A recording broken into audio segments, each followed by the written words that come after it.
नमस्कार, मी Sarika विहंगवेद recipe and blog या चॅनलमध्ये तुमचं सगळ्यांचं स्वागत आहे। आज मी बनवणार आहे झटपट अशी इन्स्टंट पाणीपुरी। हे बघा किती सुंदर दिसते। चला तर मग रेसिपीला सुरुवात करूया। सर्वप्रथम रगडा मी घरी बनवणार आहे। त्याच्यासाठी हे मी वाटाणे घेतलेले आहेत एक पेला भरून। ते रात्रभर मी पाण्यामध्ये स्वच्छ धुवून भिजत घालणार आहे। हे बघा दुसऱ्या दिवशी सकाळी वाटाणे व्यवस्थित असे मस्त भिजले गेले आहेत। आता हे जे वाटाणे आहेत ते आपण कुकरला लावून घ्यायचे आहेत।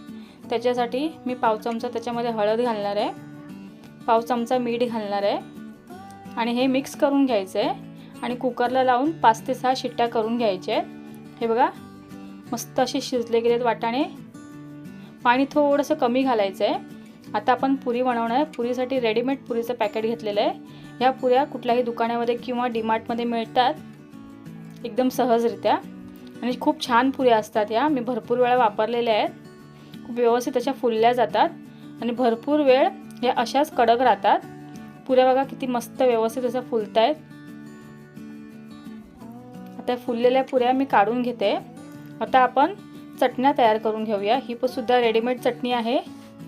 ही गोड चटणी आहे, खूप चवीला भारी लागते। ही तिखट पाणी आहे आपलं, हे सुद्धा रेडीमेड घेते मी। झटपट होणारी पाणीपुरी आहे ही। पुऱ्या बघा किती व्यवस्थित आहेत, एकदम कुरकुरीत। आता आपण पाणीपुरीची प्लेट तयार करून घेऊया। हा बघा हा रगड्यामध्ये मी जरासा कांदा घातला आहे, कोथिंबीर घातली आहे आणि छान असं मिक्स करून घ्यायचं आहे। चला तर मग सुरू करूया पाणीपुरीची प्लेट बनवण्यासाठी। रगडा घालून घ्यायचा आहे। चवीला खूप भारी लागते। आपल्याला जर कमी वेळ असेल तर आपण पटकन खाण्याची इच्छा झाली तर आपण हे बनवून आपल्या मुलांना देऊ शकतो की आपण सुद्धा खाऊ शकतो। हे बघा हे गोड पाणी आहे। हे थोडं ना घट्ट असतं पॅकेटमध्ये, जर असं याच्यामध्ये पाणी घालायचं असतं।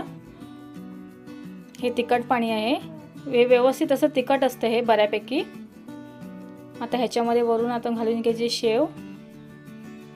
हे बघा तयार आहे आपली झटपट अशी पाणीपुरी। व्हिडिओ आवडला असेल तर लाईक करा, शेअर करा, कमेंट करा, चॅनलला सबस्क्राईब करा। थँक्यू।